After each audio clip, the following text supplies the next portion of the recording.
আসসালামু আলাইকুম। Traditional foods by নাহিদার পক্ষ থেকে সকলকে জানাচ্ছি ওয়েলকাম।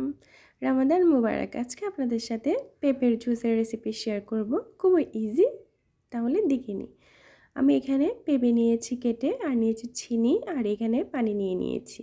একটি ব্লেন্ডারের মধ্যে ফার্স্টে পেঁপের টুকরোগুলো দিয়ে নিচ্ছি, আর দিয়ে নিচ্ছি এখানে স্বাদ মতো চিনি, আর এখানে পানিটা অ্যাড করে দিচ্ছি।